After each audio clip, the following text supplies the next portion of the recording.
المفروض الشخص يشرب ميه قد ايه؟ لانه في ناس بيقولوا رقم وفي ناس تاني بيقولك ما تشربش غير لما تعطش زي نظام الطيبات. تلت الناس، تلت البشر، 1 من كل 3 عنده قصور كلوي مزمن. هل صحيح ان امراض الكلى ممكن تكون موجودة عند شخص لسنين طويلة من غير ما يكون عنده اعراض؟ في اعراض مش مبكره بقى، بس لو حصلت لازم اجري على الدكتور بقى، ده مفيش هزار. يعني لا قدر الله لقيت رغوه في البول، دم في البول، ده اجري على الدكتور، مفيش هزار، لازم اعمل تحليل بول واشوف دكتور كلى. هل مريض الضغط والسكر لازم يحلل وظائف الكلى كل فترة معينة؟ اي حد عنده ضغط، اي حد عنده سكر، دول اكبر مرضين بيؤدوا للفشل الكلوي في العالم. في ناس كتير جدا ما بتحبش الله يعزك تدخل حمام بره البيت، فبيحبس البول او يقعد فتره طويله يكسل يبقى نايم ما يقومش. هل ده ليه ضرر على المدى الطويل ممكن يؤدي الى مشاكل في الكلى؟ في امراض مناعيه بتكتشف، امراض مناعيه ضخمه بتدمر كل حاجه في الحياه وبتاثر على المخ وبتاثر على كل حاجه، بتكون بدايتها ان انا شفت بس شويه رغوه في البول، فمهمه جدا، دي علامه ما تتفوتش. هل في نسبة معينة من البروتين الشخص السليم أو الشخص العادي ما ينفعش يتخطاها لأن ده ممكن يؤذي الكلى بتاعته؟ شوف محمد صلاح بياكل ايه، وجبته عامله ازاي، شوف كريستيانو رونالدو بياكل ايه، شوف هالاند بتاع نرويج مش ما شاء الله ماشيين على بالطول نظام بعرض. الطيبات يعني؟ ما هو بيض وفراخ، وبيض وصدر فرخه وحته بتاع ده ريباي ولا بتاع ستيك، هو ده الاكل اللي صحي. هل سوء استخدام المسكنات يؤدي إلى مشاكل في الكلى؟ لو في رساله واحده عايز اقولها للناس هنا في مصر تحديدا كمان، موضوع المسكنات ده، يعني في اساءه استخدام رهيبه للمسكنات. هل كتر شرب القهوة والشاي وقلة شرب المية ممكن يزود نسبة حدوث حصوات في الكلى؟ اكبر الم يتعرض له الانسان ربنا يعافينا كان وجع الحرق، ثم وجع حصوه الكلى، ثم وجع الولاده. هل مشروبات الطاقة ممكن تؤدي إلى مشاكل في الكلى؟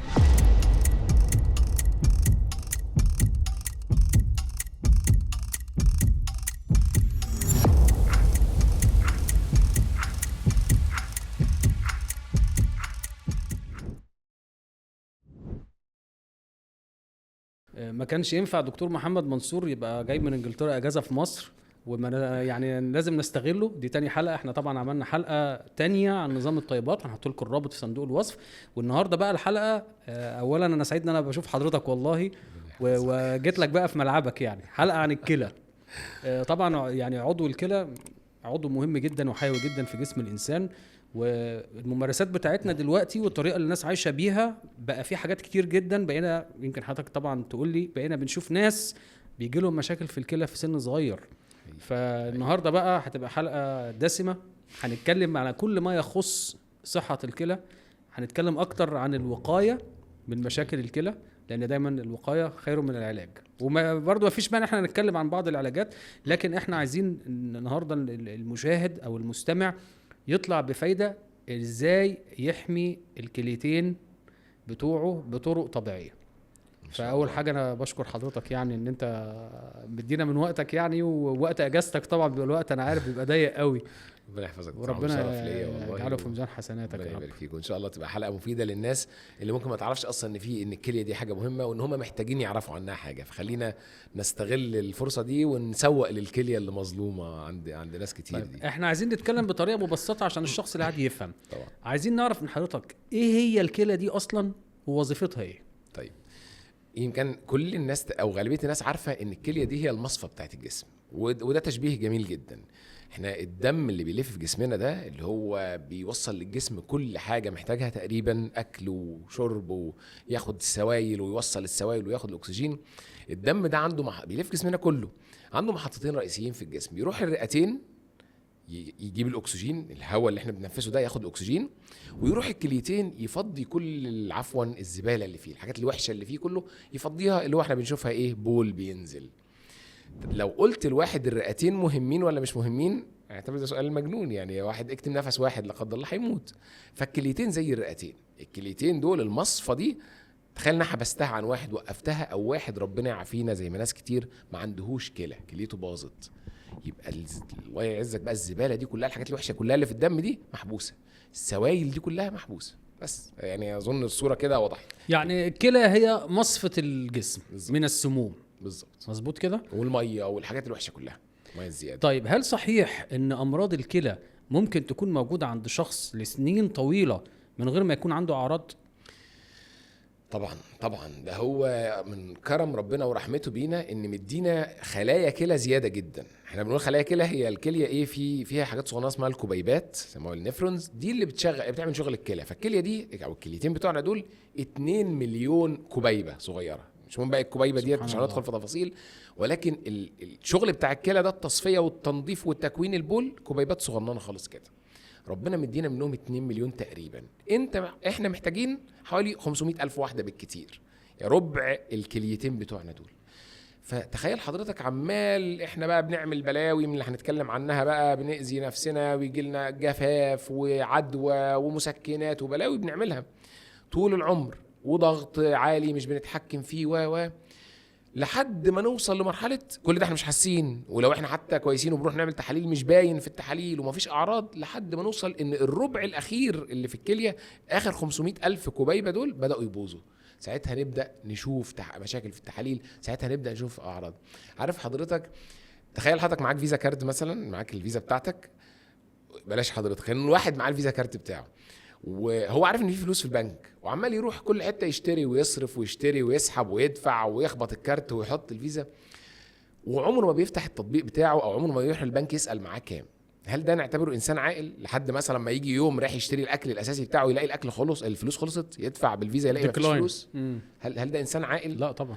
فالكلى كده ما ينفعش نستنى لما لا قدر الله تدينا ديكلاين ولا قدر الله دخلنا في فشل كلوي من غير ما احنا نطمن عليها او يعني طيب. نعمل التشيكس بتاعتنا. طيب ما هي العلامات المبكرة او المؤشرات اللي ممكن تقول للشخص ان هو عنده مشكلة في الكلى؟ مؤشرات مبكرة للأسف صعب، زي ما بقول لحضرتك ربنا مدينا كلية زيادة، ريزيرف احتياطي زيادة كتير. فلازم الإنسان يبقى عارف إن لو هو عرضة للأمراض الكلى، هو عنده تاريخ مرضي مثلا في عيلته، أو هو عنده ضغط ولا سكر، ولا هو عنده عرضة بيجيله عدوى كلى، عدوى التهابات بول كتير، ده لازم يروح يحلل. طب هو وصل لسن معين مثلا، وصلنا 40 ولا حاجه، لازم نروح نحلل. يعني احنا لازم نروح نطمن على الكلى، ما نستناش اما الاعراض المبكره دي تبدا تظهر. طيب من الحاجات المبكره، هي مش عرض ولا حاجه، بس ان انا شاب اروح اطمن ان ضغطي كويس، بالذات لو برضو عندي حد في العيله عنده ضغط، اروح اطمن ان لما يحس ان في اعراض التهاب بول، ده الكليه لسه سليمه بس بدا يحصل فيه التهاب، حرقان ولا داخل على الحمام كتير، اروح اطمن ان ما عنديش التهاب بول، اعمل تحليل بول بسيط. في اعراض مش مبكره بقى، بس لو حصلت لازم اجري على الدكتور بقى، ده مفيش هزار. يعني لا قدر الله لقيت رغوه في البول، ده معناه في بروتين بتاع الجسم بدا ينزل في الكليه. دم في البول، لا اي اعراض مش مفهومه، يعني دم او رغوه، ده اجري على الدكتور، مفيش هزار، لازم اعمل تحليل بول واشوف دكتور كلى. طب اعراض مش مفهومه، واحد بدا يتعب، انيميا مثلا ولا فقر دم بسبب الكلى، واحد بدا يرجع، اي اعراض مش عارف حضرتك من التحاليل اللي هو بنسميها روتين، اللي هو زي ما حضرتك عارف ايه، واحد دخل مستشفى بنعمل له ليست التحاليل من ضمنها تحاليل الكلى، لان الكلى ممكن تظهر باعراض مش مفهومه خالص، وممكن واحد بس شويه تعب وارهاق ونكتشف لا قدر الله ده وصل لمراحل متاخره من تعب الكلى. طيب انا كنت هسأل حضرتك على موضوع الرغاوي في البول. هل وجود رغاوي في البول، رغاوي البيضة دي او الفقاعات، ده ممكن يكون معناه ان في مشكلة في الكلى؟ طبعا هو ده الكلمه حتى اللي الناس بتقولها الشهيره، زلال في البول. الزلال ده نوع من البروتين اللي هو الالبيومين، نوع من انواع البروتينات. البول بتاعنا سائل ميه، المفروض ما فيهوش رغاوي خالص، فلما الاقي رغوه كده على وش الحمام الله يعزك، ده معناه ان في حاجه غير الميه والفضلات في البتاع ده في الحمام، ففي بروتين. تحليل بسيط خالص في المعمل اسمه تحليل زلال في البول، او تحليل بول عادي والمعمل هيكتشف، او اروح ازور دكتور كلى، لان بنوصل لمراحل في امراض مناعيه بتكتشف، امراض مناعيه ضخمه بتدمر كل حاجه في الحياه، وبتاثر على المخ وبتاثر على كل حاجه، على العضلات وعلى الاعصاب، بتكون بدايتها ان انا شفت بس شويه رغوه في البول، فمهمه جدا، دي علامه ما تتفوتش. طيب مين اكتر ناس عرضه لامراض الكلى؟ اكتر ناس عرضه لامراض الكلى طبعا لو حد عنده تاريخ لمرض الكلى، ده مهم يعرف ايه المرض. يعني مثلا باباه لا قدر الله، مامته، جدته، اخوه بيغسل كلى، لا تعال نشوف، في امراض من دي بتبقى في العيله. هو باباك غسل كلى عشان كان عنده تحوصل في الكلى، فبسونار بس اشعه تلفزيونيه اللي هي الموجات الصوتيه نقدر نعرف انت عندك ولا مش عندك. في تحاليل بنوصل نحتاج تحاليل جينيه، فبس لو انت عندك تاريخ مرضي حد في العيله، مهم جدا الله يخليك تروح يكشف. اي حد عنده ضغط، اي حد عنده سكر، دول اكبر مرضين بيؤدوا للفشل الكلوي في العالم كله، مش في دوله معينه، في العالم كله. فلو حضرتك عندك ضغط او عندك سكر، اعرف ان انت بتحكم ضغطك وبتاخد علاج الضغط او بتنزل وزنك او بتمنع الملح او مش بس عشان تظبط الضغط، لكن عشان تحمي كليتك من اكثر الاعضاء عرضه للدمار بسبب الضغط والسكر هم الكلى. وطبعا الناس اللي بيجي لها عدوى بول متكرر ديت من الحاجات برضو للاسف احنا بنغفل عنها كتير. جالي التهاب خدت مضاد، جالي التهاب خدت مضاد، جالي التهاب خدت مضاد. طب حد فكر الكليه دي فاضل فيها ايه السبب بتاع الالتهابات المتكرره دي؟ يمكن في حصوه، يمكن في حل سهل ممكن يتعالج. حصوه قاعده جوه كل شويه تعمل التهاب، نعالج الحصوه ديت انتهى الموضوع، او انسداد او غيره طبعا. طيب هل مريض الضغط والسكر لازم يحلل وظائف الكلى كل فتره معينه؟ سؤال جميل، الله ينور على حضرتك. وده طبعا بيختلف، بس عشان ما ندخلش في تفاصيل قوي، لكن كل دوله لها نظام، يعني كل دوله لها ارشاداتها. بس مريض الضغط والسكر يعني عاده بيبقى ليه تحليل كلى تقريبا مره كل شهر. هي للدقه هي بتبقى مرتبطه اكتر بوظائف الكلى عامله ازاي. ضغط وسكر وكليتك سليمه خالص، مش بقى عليك دلوقتي بس اقول لك تعالى تابع ضغط وتابع سكر. لكن بدات الكلى تتاثر، وعلى فكره ده يعني حضرتك بتسال او بتقول لي على ان يبقى واحد عنده مرض الكلى ومش عارف. حضرتك في تقديرات كتير تلت الناس، تلت البشر، 1 من كل 3 عنده قصور كلوي مزمن. يعني الكليه مش شغاله بكفاءتها وما نعرفش، مفيش اعراض. اصل هي بدل ما هي 100% لا هي 55%، هي 60%، فانا مش حاسس بحاجه، ما انا ربع كليتي كفايه. يعني لحد 25% مش محتاج، ما يظهرليش اعراض. ف حتى لو ضغط او سكر ومش ما عنديش مشاكل، اروح احلل على الاقل مره في الاول، وبعدين الدكتور هيقول لي امتى احلل بعدها. طيب بالنسبه لشرب الميه، المفروض الشخص يشرب ميه قد ايه؟ لانه في ناس بيقولوا رقم وفي ناس تاني بيقولك ما تشربش غير لما تعطش زي نظام الطيبات. فعايزين نعرف من حضرتك كطبيب بطنه وكلى، كاستشاري بطنه وكلى، المفروض نشرب ميه قد ايه في اليوم الشخص العادي؟ انا اظن اسهل نصيحه يعني بتمشي مع كل الناس، بالمناسبه هي من 2 ل 3 لتر، ده تقريبا ده المتوسط المعقول جدا. بس نتيجه ان في الصيف واحد بيشتغل، واحد بيعرق، واحد عايش في بلد صحراء والحراره 50، واحد عايش في اوروبا والحراره تلج وقاعد في التكييف ولا غيره، فبتختلف. فالنصيحه الجميله اللي كل الناس ممكن تمشي عليها بسهوله، خلي دايما اما بتدخل الحمام البول بتاعك لونه فاتح. طول ما انت كده انت ان شاء الله في الامان. لان اول ما يبدا البول يتقل يغمق يصفر غامق، يا اما انت عندك جفاف، جسمك بدا ينشف شويه، عنده جفاف، اشرب ميه. اللون لسه ما فتحش، لا ده ممكن يبقى اللون الغامق ده دليل على مشكله او على مرض او حاجه. فخلي دايما لون بولك فاتح، 2 3 4 بالكتير لتر ميه في اليوم. يعني نصيحه ما تشربش ميه غير لما تعطش دي نصيحه غلط؟ طب انا مش عطشان والله، بس لازم الواحد يفكر نفسه ان دايما يبقى جنبه ميه، لان هو فكره ان انا استنى لما اعطش سهل جدا ادخل في جفاف. لو حضرتك مش مصدقني، ادخل حضرتك اي مستشفى، قسم اللي يسموه جيرياتريك ميديسن او قسم الطب الشيخوخه، الناس أمراض كبار في المسنين. السن، الله ينور على حضرتك.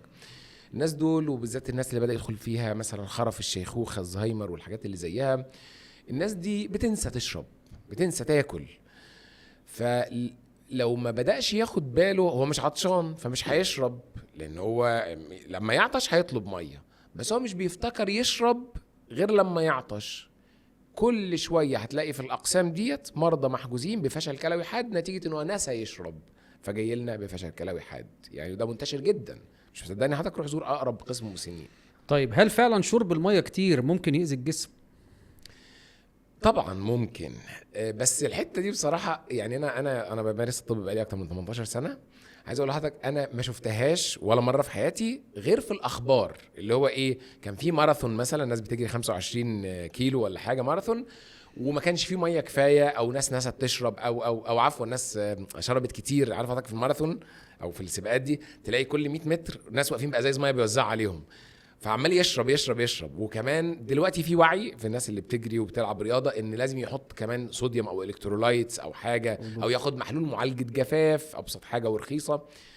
انما اشرب ميه ميه ميه من غير صوديوم، ابوظ البالانس اللي جوه جسمي ده، فادخل في ما يسمى تسمم الماء اللي هو نقص الصوديوم.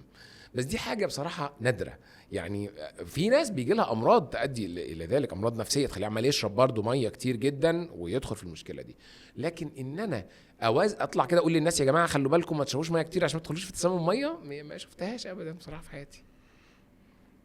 طيب انا عايز اسال حضرتك عن البروتين. هل في نسبه معينه من البروتين الشخص السليم او الشخص العادي ما ينفعش يتخطاها لان ده ممكن يؤذي الكلى بتاعته؟ جميل قوي السؤال ده، وممكن عارف حضرتك بقى ايه ان هنفتح فيه كمان في الخناقات الاخيره بتاعت امريكا والانسان محتاج قد ايه بروتين وغيره.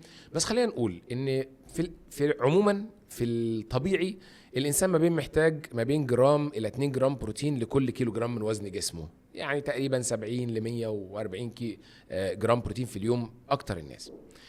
ده اللي هو انت محتاج قد ايه، وحسب بقى انت وزنك قد ايه وبتلعب رياضه ولا لا، او انت كبير في السن ولا صغير، انت حامل انت بنت انت ولد، ده محتاج قد ايه. امتى بقى يبقى البروتين الزياده ضرر للجسم؟ فدي بصراحه من الحاجات الخرافات عايز اقول اللي الواحد بيسمعها كتير. الكلى ما شاء الله تقدر تستحمل كميات ضخمه جدا جدا جدا. هو بروتين ازاي حمل على الكلى؟ حمل يعني ايه؟ شغل زياده. بس مش معنى كده ان جالي شغل زياده يبقى انا هفلير هفشل يعني، لا، الكلى بتقدر تتعامل. بس اتوقع مثلا لما اكل بروتين كتير تحاليل الكلى ممكن ترتفع شويه، لان انا بقيس في المعمل بعض نتائج البروتين. يعني البروتين بيكسر الحاجات انا بقيسها في المعمل زي البولينه مثلا، فهي هترتفع. اكلت اتعشيت كباب وكفته 2 كيلو لوحدي، البولينه هتبقى عاليه تاني يوم. بس ده مش معناه ان الكليه فشلت، هي بس اشتغلت كتير ومطلعه نتائج، عارف حضرتك ايه المنتج بتاع الشغل بتاعها. لكن لا، مفيش. ده الشخص العادي. طب لو شخص بقى عنده مشكله في الكلى، حضرتك بتحدد له كميه البروتين اللي ياكلها؟ الله ينور على حضرتك. هنا بقى ده قسم في الطب حتى مهم جدا، اللي هو التغذيه العلاجيه الحقيقيه بقى، مش بتاعت السوشيال ميديا. وبرضه هنا احد الخرافات المنتشره جدا اللي بيجي لنا مرضى في مصر وفي انجلترا وفي السعوديه وفي كل حته، المريض العربي والاجنبي، بيقول لنا ايه؟ بيقول لنا انا عندي قصور في الكلى، انا عندي مشكله في الكلى، فانا ما اكلش لحمه، ما اكلش بروتين. لا، غلط طبعا.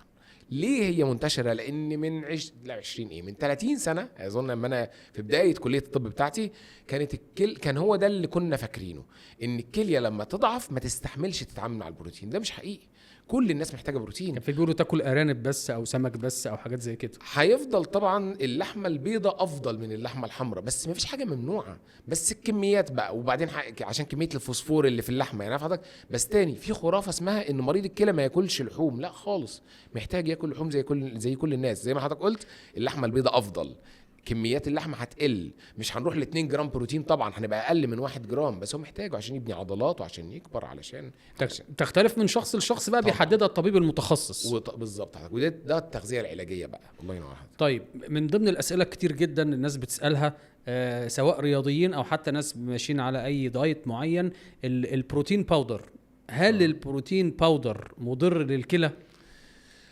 هيسري عليه نفس اللي بيسري على كل البروتينات. هي عموما هو بروتين، فحضرتك بتلعب رياضه، بتلعب جيم، بتشيل وريزيستنس وحاجات زي كده وبتبني عضلات، فانت احتياجك للبروتين زايد شويه. عايز تاخده باودر يا سيدي اتفضل، بس خلي بالك ان ده مكمل غذائي يسري عليه ما يسري على صناعه المكملات الغذائيه. يعني بصراحه شديده كان في دراسه جميله اتعملت، اظن كانت في استراليا، كنت اشرت لها في فيديو المكملات والفيتامينات. لقت ان 70% او اكتر من المكملات اللي في الماركت اللي بتتباع ما فيهاش الحاجات اللي مكتوبه عليها. يعني انا بقول لك ان جواه كذا، لكن هو جواه مواد شوائب مضره اكتر كتير من الحقيقي اللي مكتوب عليه. فانت يعني يا سيدي لو تعرف تاكل صدور فراخ، لحمه حمراء، بيض، حاجات بقى اللي الطيبات معانا. ايوه. هو ليه موضوع الطيبات بيدخل معانا في كل فيديو؟ مش عارف. بس دي افضل مصادر بروتين على فكره. سيبك مني وسيبك من حضرتك، سيب الناس يعني خلي الناس تسيبها مننا. شوف محمد صلاح بياكل ايه، وجبته عامله ازاي، شوف كريستيانو رونالدو بياكل ايه، شوف هالاند بتاع نرويج مش ماشيين على نظام الطيبات يعني. ما هو بيض وفراخ وبيض وصدر فرخه وحته بتاع ده ريباي ولا بتاع ستيك، هو ده الاكل اللي صحي. فالبروتين بروتين باودر بقى، واي بروتين من افضل المصادر بتاعه البروتين، الواي بروتين المكمل الغذائي اللي الناس بتشتريه. بس تاني انا افضل كل بروتين طبيعي.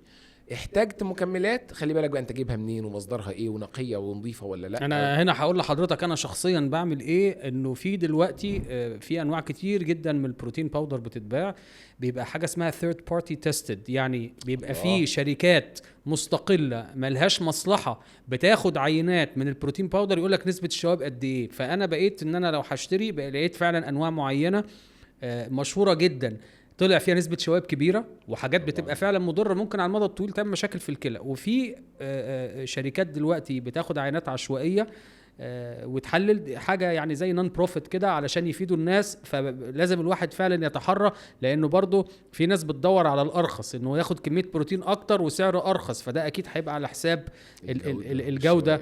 طيب نفس السؤال، الكرياتين باودر هل هو مضر للكلى؟ هل بيجيب فشل كلوي؟ حلو. الكرياتين بقى ده يعتبر حالة خاصة شوية، لأن الكرياتين هو احنا اما بنقول للناس هنحلل وظائف كلى، احنا اشهر حاجة بنعملها هي الكرياتينين. الكرياتينين ده اللي هو منتج من منتجات الكرياتين. الكرياتين بيكسر في الجسم يديني كرياتينين.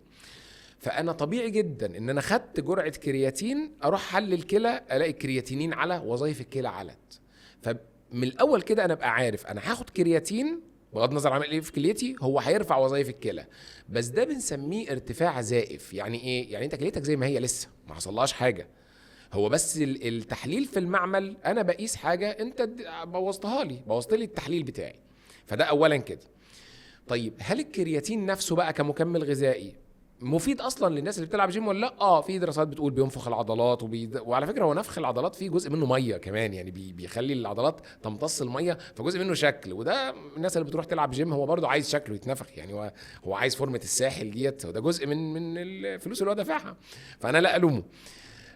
وجزء طبعا بيساعد فعلا على بناء العضلات. بيضر. في دراسات اتعملت بيضر الكلى ولا لا؟ لا، ما بيضرش الكلى. فعلا الدراسات اللي اتعملت على المدى الآمن على الجرعات المسموحة، وهنا برضو يعني خلينا نقول في جرعتين شهيرتين بدون دخول في تفاصيلهم. انا انصح انك ما تاخد في جرعه اللي هو يقول لك ايه، خد الاول جرعه كبيره اسمها لودنج دوز، جرعه تحميل غالبا 25 جرام او حاجه، وامشي على جرعه يوميه. لا، انا انصح خد الجرعه اليوميه لو انت عايز تاخد مكمل. هل انا محمد بقى دكتور الكلى لما بيجي لي حد يقول لي اخد كرياتين ولا لا بقول له خد؟ لا والله، لا، يعني خليك طبيعي في كل حاجه، خليك طبيعي. عايز تاخده مفيش ضرر يا سيدي على الكلى. طيب هو يعني طبعا حضرتك المتخصص، لكن انا قرأت ابحاث كتير جدا، والكرياتين من اكتر المكملات ان لم يكن هو اكتر مكمل اتعمل عليه ابحاث على مدار العقود اللي فاتت.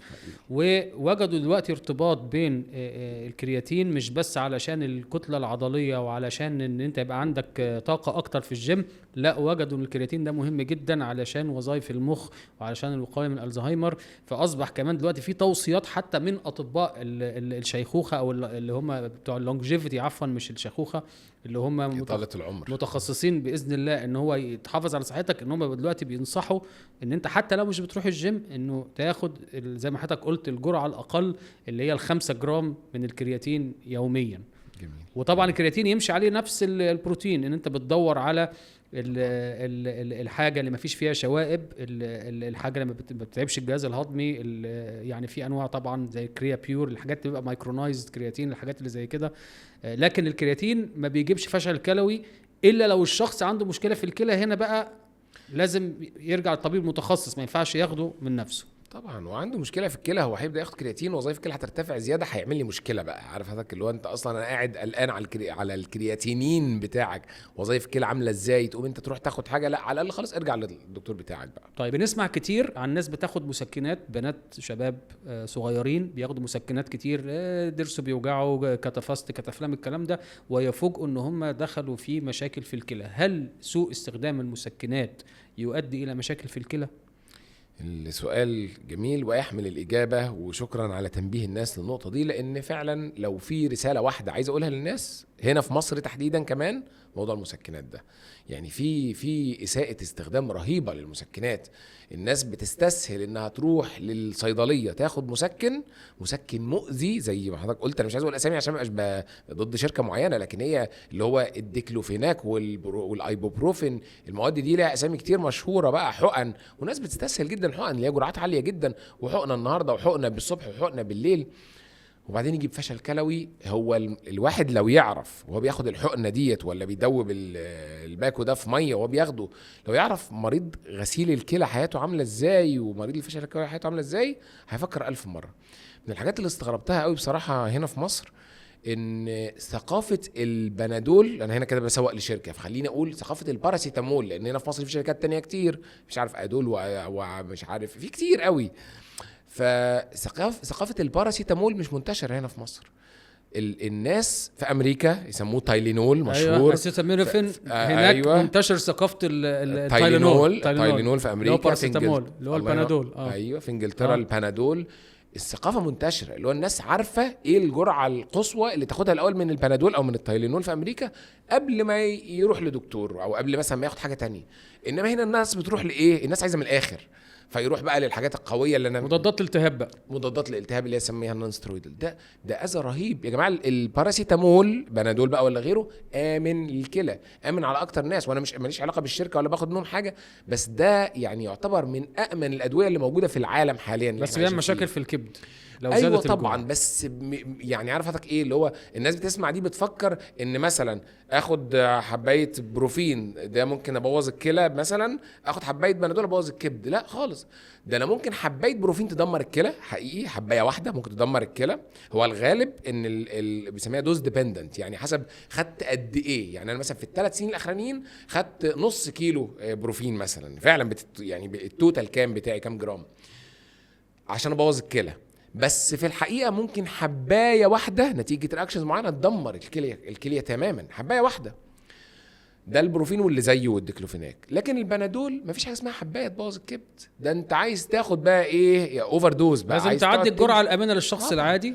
فالبنادول لازال امن يا جماعه. لما يجي لك صداع، لما يجي لك سخونيه، لما ابنك يجي له سخونيه، قبل ما تجري على البروفين والكتافلام والديكلوفيناك لازم تديله. لو حضرتك سالتي مندوب الشركات بتاعه بروفين وديكلوفيناك وكتافلام هيقول لك ادي الاول البنادول الاول، باراستامول الاول، ده لازم. يعني ما فيش هزار في الحاجات دي. فالثقافه دي محتاجه تتغير، الباراستامول الاول. طيب هل في ادويه اخرى غير المسكنات ممكن تسبب مشاكل في الكلى لو تم استخدامها بطريقه سيئه؟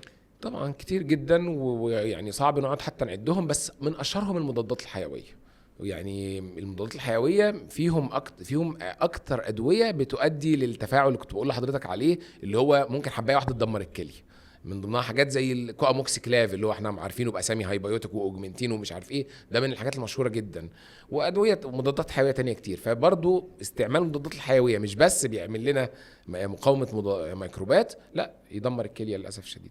بصراحه اي دواء ملوش لازمه، يعني اي دواء كان ممكن ما اخدهوش يا ريت ما اخدهوش. طيب عايز اسال حضرتك، هل مشروبات الطاقه ممكن تؤدي الى مشاكل في الكلى؟ طبعا مشروبات الطاقه من الحاجات اللي، ومش بس الكلى بصراحه، مشروبات الطاقه دي مشكله كبيره جدا للاسف. تحس كده حضرتك كأن فيه استسهال فيها واستسهال في الاعلان عنها، وكأن ولا لها اي اضرار. يعني ده وكلمه حتى مشروبات طاقه دي من الكلمات اللي هي اصبحت مظله واسعه بيدخل فيها يعني حاجات يعني فاضل الواحد يشتري مره منتج معين يلاقي جوه مخدرات مثلا، او هي منشطات، بس الواحد فاضل يلاقي كوكايين مثلا ولا حاجه. لا طبعا لا ينصح بيها. في انجلترا دلوقتي قرروا هيمنعوها تحت 16 سنه ان واحد يروح يشتري مشروب طاقه. هي مكتوب عليها اعتقد ما تستهلكش اقل من 18 سنه، لا يتم استهلاكها. واعتقد ان في فتاوى طلعت من هيئات دينيه بتحرم اصلا استخدام مشروبات الطاقه. لما لان اهل التخصص قالوا ان هي مضره. وانا كنت عملت فيديو عن 5 مشروبات بتدمر كليتك، هنحط الرابط في صندوق الوصف، من ضمنهم ده على راسهم مشروبات الطاقه. طيب على الصعيد الاخر، هل شراب الشعير او مشروب الشعير زي ما بيقولوا بينظف الكلى وبيغسل الكلى ومفيد للكلى؟ ما اعرفش بصراحة اي حاجة يعني مثبتة ان هو فعلا علاج لاي حاجة، ولكن جميل. اشربوا شعير يا جماعة، اشربوا اللي تحبوه، اشربوا بقدونس، منقوع البقدونس، اشربوا المشروب الخماسي والسداسي والسباعي، حطوا مر بطارخ على عسل على، بس ما تقوليش ان ده علاج لحاجة لو سمحت. لما يجي لك مرض روح لمتخصص وخد العلاج اللي يديهولك. كل الحاجات دي جميلة، اللي بيحب يشرب، اللي بيحب يدوب بقدونس ينقع بقدونس بالليل، اللي بيحب ينقع كركديه، اللي بيحب يحط اي حاجة، اي حاجة، ورق شجر، الف هنا وشفا. بس في حاجات من الاعشاب دي كتر استخدامها بيبقى مضر للبول زي ما حضرتك عارف، فبتنزل معادن وبتنزل حاجات ممكن تجيب نتيجه عكسيه، زي مثلا زي حضرتك ذكرت البقدونس. البقدونس والحاجات اللي زي كده بتبقى دايوريتك، بتنزل الاملاح اللي في الجسم، فبرضه الحاجه زياده عن حدها تنقلب لضدها. هو طبعا يعني عارف حضرتك، ما هو الكركديه بينزل الضغط، بس هل انا هنصح الناس تاخد الكركديه كعلاج للضغط؟ بتحب الكركديه اشربه، بس لما يبقى عندك ضغط لازم تمشي على الحاجات اللي مثبته علميا. اصلا انا مش عايز امشي كده ايه بالبركه، مش عايز امشي كده اللي هو ايه، انت عندك ضغط ممكن يجيب لك جلطه في القلب ولا في المخ، طب ايه رايك اشرب كركديه وان شاء الله الجلطه ما تجيش؟ لا، ما هو يعني مش كده. انا عايز اديك دواء، انا عارف ان ضغطك 180 على 120 او على 110، فانا في المرحله دي انا محتاج نوعين معينين من الدواء، مش اي دواء ضغط، عشان انزل الضغط لمعدل الامن، واتابعك بعد اسبوعين واشوف هدخل النوع الثالث، واقول لك الرياضه الفلانيه وامنع الملح بالشكل الفلاني. انا عايز امشي معاك اوصل لحاجه دقيقه جدا عشان احمي حياتك. مش هقول لك روح بقى نقع لي جردل كركديه وان شاء الله الدنيا تبقى تمام. ففي حاجات اتقاست وتحصل لها معايره، انا عايز امشي على الحاجات دي. لكن في حالات كتير من ارتفاع ضغط الدم، واحنا برضه عملنا حلقه استضفنا برضه استاذه قلب واوعيه دمويه، انه احيانا كتير جدا بيبقى ارتفاع ضغط الدم عرض وليس مرض، ولو عالجنا السبب اللي حصل بسببه الارتفاع ممكن الشخص يبقى بتغيير نمط الحياه يظبط الضغط بتاعه، واحيانا ممكن يمشي على دواء فتره وتحت اشراف الطبيب الدواء ده يتسحب، واحنا شفنا حالات زي كده كتير. تعرف حضرتك موضوع الضغط اصلا وعلاقته بالكلى دي من الحاجات اللي الناس كتير ما تعرفهاش. في ناس بتستغرب ليه كتير من اطباء الكلى يقول لك طبيب ضغط طبيب كلى وعلاج امراض الضغط. الناس مش عارفه ان الكليه مثلا هي المنظم الاساسي لضغط الدم في الجسم. شرايين الكليه هي اللي بتحكم، والنظام الهرموني بتاع الكليه هو اللي بيخلي الضغط يعلى او يوطى. ففعلا هي منظومه مربوطه ببعضها، الكليه لو بايظه، طب تعرف اللي الضغط ترفع الضغط، والضغط لو ارتفع يبوظ الكليه. ويمكن ده بقول لحضرتك حته الناس كتير بتستغربها ليه. لا طيب مظبوط. وفي الحلقه اللي كنا عاملينها مع الدكتوره داليا الرميسي كلمت انه من احد اسباب ارتفاع ضغط الدم اللي لازم بقى هنا في الحاله دي يبقى في تدخل دوائي كده، لو في مشكله في الكلى طبعا يبقى لازم ساعتها. طيب ايه هي اكتر خرافات عن الكلى حضرتك بتسمعها؟ يمكن اكتر حاجه بتقابلني اصلا ان اول ما حد يتعرف عليا بتشتغل ايه، فاقول له مثلا طبيب كلى، فيقول لي انا جنبي بيوجعني، او انا جالي حصوه مثلا، او مراتي جالها حصوه، مع ان اللي بيعالج حصوات الكلى هو طبيب المسالك مش طبيب الكلى. هي لسه حاصله دلوقتي من شويه بلاش نتكلم على حصل في الاستوديو. حد من البرودكشن مانجر بتاعنا كان عنده حصوه وهو قاعد ورا الكاميرا اهو سامعني واستشار حضرتك قال لك انا عندي حصوه. بس والله انا ما اقصدهوش هو، والله هي فعلا دي يعني طبيب كلى، انا مراتي جالها حصوه. الحصوات بتعالج عن طبيب المسالك. طبيب الكلى بيدخل لما الحصوات تبقى متكرره او تسبب مشاكل للكلى، نحاول بقى نمنع سبب الحصوات، وحتى دي يعني بعض اطباء المسالك الشاطرين بيتعاملوا معاها. يعني الحاجه التانية اللي بسمعها ومؤذيه جدا للمرضى، ان تلاقي مريض قصور كلوي مزمن بقى، والكلى خلاص ما بقت شغاله بكفاءه قليله 20% ولا حاجه، ويقول لك انا هشرب ميه كتير عشان اغسل الكلى. لا الله يخليك، في المرحله دي انت لازم طبيب يتابعك، لان احنا الكلى ما بقتش شغاله كويس، الميه اللي بتشربها هتتحبس جوه جسمك. ففكره ان انا اشرب ميه عشان تغسل الكلى وتحافظ على الكلى والكلام ده بدري طول حياتك، ما تعرضش نفسك للجفاف. وصلت لمراحل متقدمه ده احنا بنبقى الميه بالملي بقى، بنقول لك والله تشرب 500 ملي في اليوم ولا 700 ملي في اليوم ولا غيره. فدي من الأخطاء. يعني دي من الحالات اللي حضرتك بتقنن فيها شرب الميه، اللي شرب ميه كتير ممكن يضر، لكن للشخص العادي لا. بالظبط، ده في حالات اللي هي المتقدمه جدا بقى، اللي هو الكلى خلاص ما بقتش شغاله غير بنسب قليله جدا. وزي ما حضرتك قلت من شويه من الخرافات برضو موضوع البروتين ده، اللي هو ايه، انا عندي مرض في الكلى فما اكلش لحمه. لا طبعا كل الناس محتاجه البروتين بنسب مختلفه. طيب هنقل مع حضرتك على حصوات الكلى، وان كان ده حاجه مشتركه ما بين تخصص حضرتك وتخصص المسالك البوليه. ايه هي حصوات الكلى وسبب تكونها؟ يعني لو هنبسط الموضوع هنقول ان حصوات الكلى هو ان الكليه حصل جواها تجمع لملح. عارف حضرتك عندك كوبايه ميه وحطيت فيها معلقه ملح، قلب هتدوب، حط كمان معلقه ملح، قلب هتدوب، معلقتين 3 4، هتبدا في مرحله معينه الملح ما يدوبش، الميه تشبعت جدا، الملح زاد عن الميه فبقى موجود، يبدا يكريستالايز، يتجمع بالظبط. طيب لو حصل ده جوه جسمك جوه كليتك، ما هو الدم بتاعنا فيه املاح وفيه ميه، البول بتاعنا بيطلع جزء من الاملاح، طب ملح معين بقى زاد، الملح ده كان اوكزالات بقى ولا فوسفات ولا كالسيوم، نوع معين من الملح. ما هو الملح اللي هنا اللي انا حطيته ده صوديوم، كلوريد صوديوم، بس في املاح تانية كتير.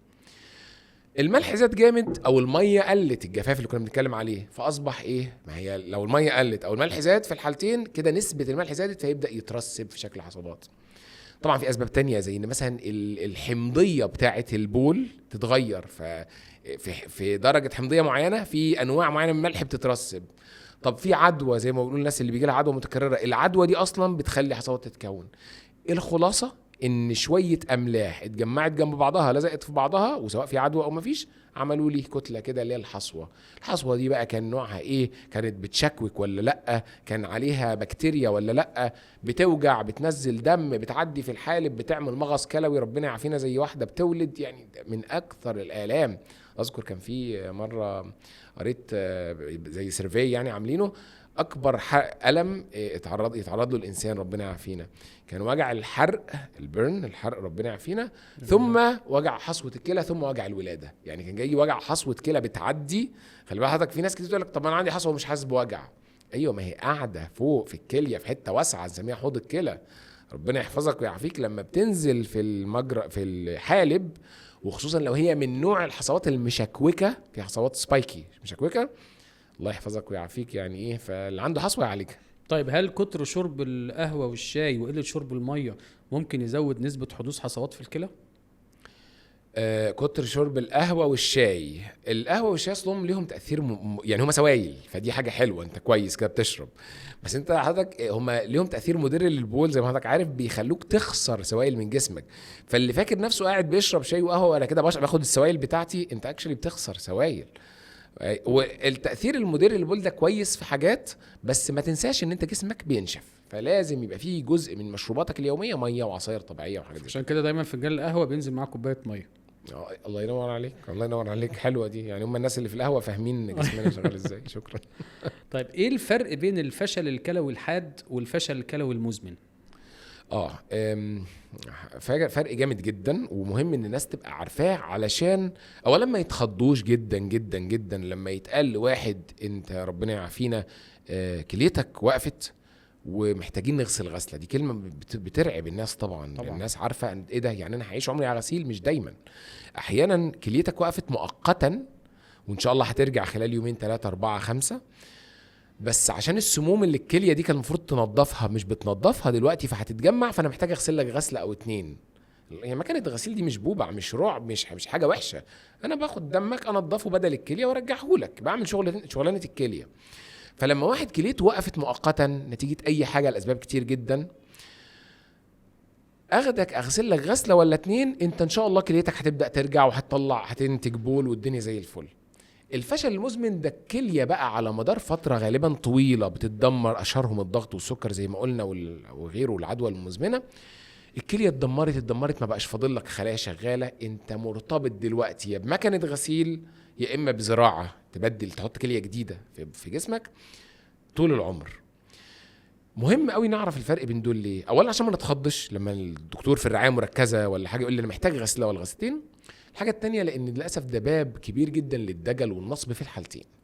لما اقول كليتك فشلت ومحتاج غسيل، نقوم فلان يقول لك لا ده انا هديك المشروب الخماسي والسداسي وبفضل الله الناس ما بتغسلش خالص ومنعناهم من الغسيل. لا يا حبيبي، انت منعتهمش من الغسيل، انت كل اللي عملته انه انت صبرت بيهم 4-5 ايام من غير غسيل وهم كليتهم رجعت تشتغل زي ما كانت هترجع كده كده، بس انت طلعت عينيهم بالسموم اللي جوه جسمهم. قعدوا هيرجعوا تعبانين ومصدعين.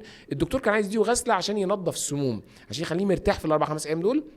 انت اللي ضحكت عليه وقلت له انا حميتك من الغسيل بالمشروب الخماسي ولا بواتيفر، انت كده كده الكليه كانت هترجع، بس خليته يعيش 5 ايام عذاب، فانت ما فدتهوش. ده بالنسبه للفشل الحاد اللي هو بيتصلح لوحده.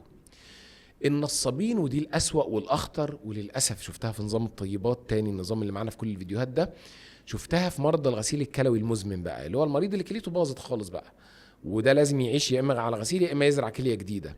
تلاقي ناس تقول له ايه، الله يرحمه دكتور عضياء العوضي كان يقول ايه، يقول انا معايا ناس بتغسل مره بدل 3 مرات في الاسبوع، بيغسل مرتين بدل 3 مرات. في واحد تاني هنا في مصر بقى مش هجيب اسمه، مشهور يعني، دكتور بتاع امور البطارخ والمشروب الخماسي والسداسي، يقول لك انا معايا ناس عايشين بقى لهم 2 سنين كان بيغسل 3 مرات، خليته يغسل مره او مرتين. حضرتك عارف طبعا ده معناه ايه؟ هو كل اللي بيعمله ان بدل ما جسم الانسان محتاج 12 ساعه غسيل في الاسبوع، 12 ساعه على المكنه اللي هم 3 جلسات في الاسبوع للناس اللي مش عارفه، 3 جلسات ده البديل المكافئ لوظيفه كليتك. يعني حضرتك كليتك كل يوم بتنظف دمك بنسبه صغننه، كليتين صغننين قاعدين هنا شغالين بيفلتروا الدم طول الوقت. انا هوصل حضرتك بمكنه، جهاز صناعي بينظف دمك، محتاج 12 ساعه في الاسبوع عشان اعمل وظيفه كليتك. اي حاجه اقل من كده معناه ان انا بركن سموم في جسمك. السموم دي مش هتاثر عليك النهارده ولا بكره، بس بعد شهر شهرين هتبدا تضعف قلبك، بعد 3 4 شهور هتبدا تدمر اعصابك، بعد 5 6 شهور بعد اسبوع اسبوعين 3 هيبدا ميه زياده تتجمع في جسمك، بعد 7 8 شهور غالبا هتموت بدري، بدل ما كان ممكن تعيش 4 5 سنين هتعيش 2 سنين. فاللي يقول لك خد الحاجه دي، المشروب ده، العلاج ده، الواتيفر ده، بعيدا عن الطب المبني على الدليل، ويقول لك خد ده واغسل اقل وانت بتغسل غسيل مزمن فعشان كده مزمن، ده بيأذيك قولا واحدا. الكلام ده لا موجود في امريكا ولا في انجلترا ولا في اوروبا ولا في اي دوله متقدمه. يمكن ما عندهمش البان دكر هناك. يمكن ما عندهمش البان دكر. طيب في ناس كتير جدا ما بتحبش الله يعزك تدخل حمام بره البيت، فبيحبس البول او يقعد فتره طويله يكسل، يبقى نايم ما يقومش. هل ده ليه ضرر على المدى الطويل ممكن يؤدي الى مشاكل في الكلى؟ طبعا حبس البول غلط، ومع الوقت اصلا المثانه المليانه هو عمال يحبس البول في المثانه، يكبرها، ده بيعمل ضغط على الكليتين، وطبعا ده ياثر على الكلى وممكن يعرضه للالتهابات. قطعا غلط. طيب هل الصيام امن لمريض الكلى؟ هي كلمه مريض الكلى هنا كلمه عامه شويتين قوي يعني بصراحه. كل مريض من بدرجه معينه بسبب معين لازم هيرجع للطبيب بتاعه. في درجات قليله جدا الناس بتصوم عادي جدا، وفي درجات متأخرة الصيام بيكون فيها غلط. طيب احنا عارفين طبعا انه الملح مهم جدا لصحة الانسان وعمليات حيوية وشغل الاعصاب والجهاز العصبي وحاجات كتير جدا جدا جدا.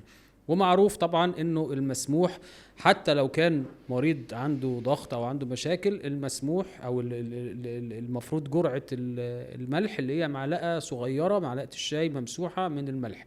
هل لو واحد بياكل ملح كتير وما عندوش مشكلة، بياكل مخللات كتير، بياكل موالح كتير، فبياخد اكتر من المعلقة دي الصغيرة، هل ده ممكن على المدى الطويل يؤدي الى مشاكل في الكلى؟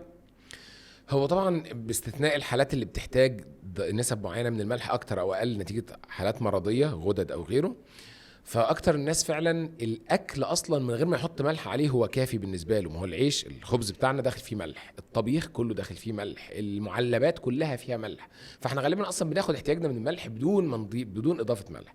لكن زي ما حضرتك قلت والله ضفت بالكتير الجرام ولا الاتنين المعلقه الممسوحه من الملح ديت في اليوم يبقى كده تمام. اكتر من كده انا بعرض نفسي لزياده الصوديوم، اللي هو لو انا معرض لمرض الضغط بحط نفسي في حته يعني انا بعرض قلبي والجهاز الدموي او الوعائي لامراض ملهاش لازمه. طبعا الناس اللي عندها بقى ضغط او امراض قلب لا طبعا دول لهم بياخدوا ملح اقل كمان من كده، بنمنع الملح عنهم بدرجات كبيره جدا. طيب حضرتك قلت حاجة مخيفة شوية في أول حلقة، إن ممكن شخص بيعمل تحاليل دورية وبيعمل وظائف الكلى تطلع نورمال، وممكن يعمل سونار على الكلى ما يبقاش فيه أي مشكلة ويكون عنده مشكلة في الكلى. ايوه طبعا للاسف الكلى فعلا من الامراض او من الاعضاء اللي سهل جدا تتاذى واحنا مش واخدين بالنا، وحتى تحاليلها بتبقى احيانا كتير متاخره. فعشان كده لما نشك بنعمل التحاليل، ولما يكون عندنا تاريخ مرضي بنروح لطبيب نسال ونشوف هل انا معرض للتاريخ اللي عند عيلتي ولا لا، بابايا ومامتي واخواتي ولا لا. ولما بنحلل مش بس بنحلل دم، لان تحليل الدم اللي هو الوظائف الكلى لازم يبقى معاه تحليل بول فيه زلال في البول. يعني دول التحليلين الاساسيين، اللي عايز يطمن على الكلى بيعمل تحليل دم وتحليل بول، زلال في البول. لكن لو الشخص تحاليله سليمة وتحليل البول سليم وبيعمل سونار مثلا كل سنة على البطن والحوض مفيش مشكلة، ويعني ما يقلقش من حاجة بناء على تعريف حتى مرض الكلى الشخص ده ما عندوش مرض كلى. طيب في آخر الحلقة بقى لو هنوجه رسالة للمشاهدين والمستمعين، كيف تحافظ على كليتك؟ تدينا نصايح كده وتقول لنا ايه؟ طيب هو اللي اظن احنا اتكلمنا في الفيديو عن كل حاجة تقريبا. الخلاصة بس لو اي اعراض ما انتش فاهمها روح لدكتور، اي حاجة ما انتش مطمن لها روح لدكتور.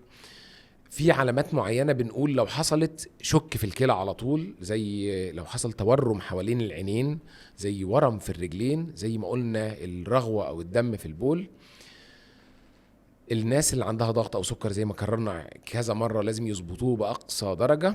وربنا يحفظكم جميعا، وإن شاء الله يعني جمهورك يكون استفاد من الفيديو. احنا بنشكر حضرتك جدا جدا دكتور محمد منصور، استشاري امراض البطن والكلى بالمملكه المتحده، وبنشكر حضرتك جدا على النصائح الجميله، ونتمنى بقى ان شاء الله يبقى بينا لقاءات حتى لو عبر القارات، يعني نستفيد ان شاء الله من حضرتك. الف شكر لحضرتك. ان شاء الله. شكرا. طبعا في نهايه حلقتنا النهارده، الكلى عضو مهم جدا لازم نحافظ عليه، ودايما الوقايه خير من العلاج، ودايما الحاجه لما بتتلحق في الاول بيكون اسهل علاجها بكتير. وبرضه لازم نخلي بالنا ان احنا نمشيش ورا الدجل والخرافات والحاجات اللي غير مبنيه على العلم، لانه ده ممكن يؤدي الى مشاكل كبيره. دمتم في صحه وعافيه. كان معكم الدكتور عمرو عياد، بودكاست طبيبك. سلام.